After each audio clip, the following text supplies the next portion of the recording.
أعوذ بالله من الشيطان الرجيم. بسم الله الرحمن الرحيم. رب اشرح لي صدري ويسر لي أمري واحلل عقدة من لساني يفقه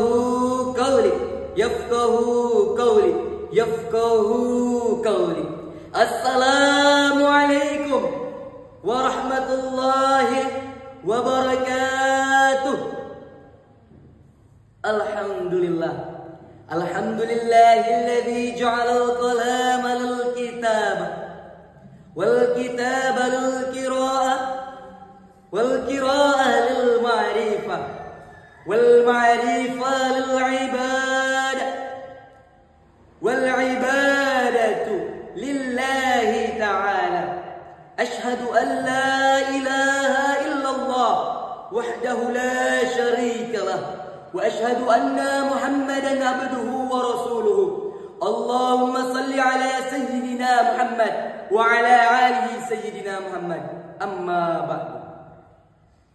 Yang saya hormati dewan juri yang arif lagi bijaksana, yang saya hormati panitia lomba yang semangatnya luar biasa, yang saya hormati hadirin wal hadirat, saudara-saudariku sekalian, kaum muslimin dan muslimat, mu'minin dan mu'minat, Pak Sabirin dan Pak Ahmad, tukang kain dan tukang tomat, baik yang sudah kawin maupun yang belum sunat. Untaian langkah yang pertama, marilah sama-sama kita panjatkan puja serta puji syukur kita kepada Allah Subhanahu wa Ta'ala, yang mana Allah telah menciptakan 7 lapis hamparan langit tanpa tiang, 7 lapis hamparan bumi tanpa gantungan, wa ma bainahuma, dan di antara keduanya lah kita bernaung. Ada yang bernaungkan di bawah kekayaan dan ada yang bernaungkan di bawah kemiskinan. Tidak lupa juga Allah telah menciptakan para wanita-wanita yang begitu manis tanpa memiliki kumis. Alis matanya bagaikan semut yang berbaris-baris, rambutnya bagaikan ukiran-ukiran keris, hidungnya yang sangat romantis, racunnya yang sangat manis, yang membuat para lelaki menangis karena dompetnya yang semakin menipis dan iman pun semakin miris. Maka dari itu patutlah kita bersyukur kepada Allah Subhanahu wa Ta'ala atas nikmat yang diberikannya kepada kita sehingga kita masih dapat berkumpul dalam acara yang berbahagia ini. Untaian langkah yang kedua, salawat dan salam marilah kita haturkan ke sang junjungan alam Nabi besar Muhammad sallallahu alaihi wasallam. Beliau adalah kekasihnya Allah, putranya Aminah, putranya Abdullah bin Abdul Muttalib bin Hashim bin Abdi Manaf bin Qusay bin Kilab bin Murrah bin Ka'ab bin Lu'ay bin Ghalib bin Fihr bin Nadar, wa yantahi nasabuhu sallallahu ala sayyidina Ismail ibn Ibrahim alaihi salam, dengan melapaskan Allahumma salli ala sayyidina Muhammad wa ala ali sayyidina Muhammad, kita mendapatkan syafaatnya beliau yaumil kelak nanti. Amin amin ya rabbal alamin. Berdirinya saya di sini bukan untuk memamerkan badan saya yang six pack, one pack dan three pack, dan bukan pula ingin memproklamasikan diri saya menjadi seorang bupati, dan bukan pula ingin mencari cinta yang sejati. Au nanggi songon halak nalenong, namar dengan dohot pocong, naman dorong-dorong angkong, pamasuk tukang keluar bencong. Tetapi berdirinya saya di sini hanya ingin menyampaikan sekata dua kata yang insya Allah saya patah-patahkan menjadi beribu kata, yaitu berpidato yang berjudulkan jadilah santri yang mandiri. Saudara-saudariku sekalian yang dirahmati oleh Allah Subhanahu wa Ta'ala, hari ini kita berkumpul bersama untuk memetik momentum peringatan Hari Santri Nasional tahun 2024. Dan saya sangat yakin bahwa semangat jihad kita masih utuh dan terus berkobar demi meraih takwa. Santriwan santriwati, ketahuilah pesantren adalah tempat yang penuh dengan ilmu, karena disinilah kita belajar bersama, beribadah bersama demi meraih ridhonya Allah Subhanahu wa Ta'ala. Meskipun kita jauh dari sisi orang tua, tapi yakinlah ayah dan bunda selalu mendoakan yang terbaik buat kita. Di sisi lain, mereka selalu berharap agar kita menjadi santri yang soleh dan mandiri.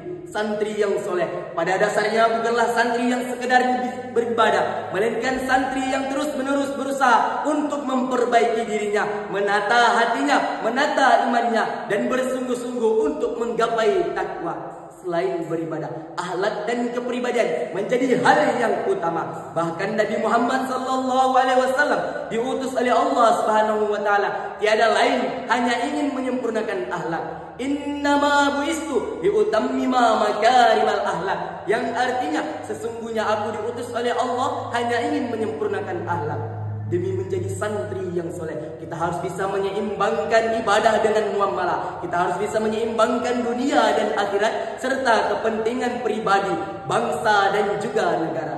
Apakah kepentingan negara juga penting? Ya, tentu saja. Jika dulu santri berkontribusi dalam menumpas para penjajah dengan menggunakan senjata, sekarang kisahnya sangatlah berbeda. Santri hari ini adalah santri milenial, santri yang penuh dengan kreatif, dan santri yang percaya dengan kemampuan diri. Sudah bukan zamannya lagi jika ada seorang santri yang tidak mengerti dengan teknologi, dan sudah bukan zamannya lagi jika ada seorang santri yang tidak boleh berprestasi di bidang sains dan akademik lainnya.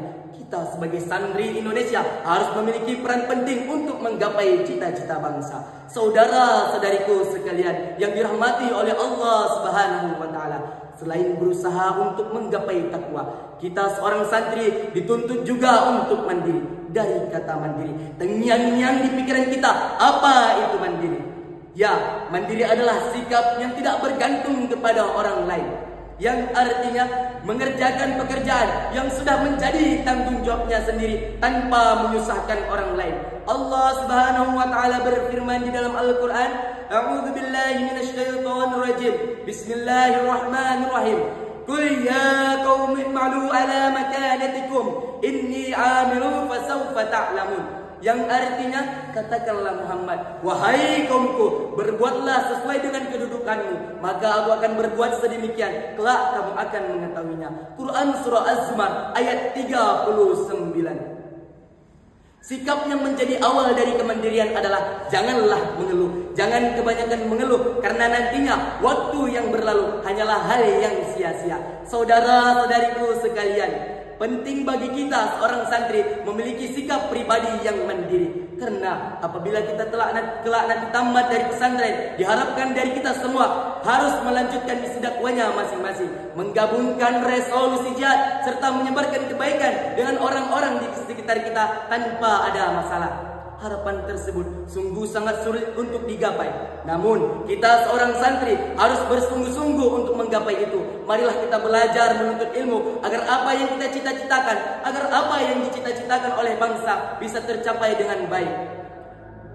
Mudah-mudahan semakin bertambahnya umur jutaan santri di Indonesia semakin berguna bagi pribadi, orang tua, bangsa dan juga negara. Sekianlah pidato yang bisa saya sampaikan. Kurang dan lebihnya saya mohon maaf. Billahi taufik wal hidayah, walidaka wal hidayah. Wassalamualaikum warahmatullahi wabarakatuh.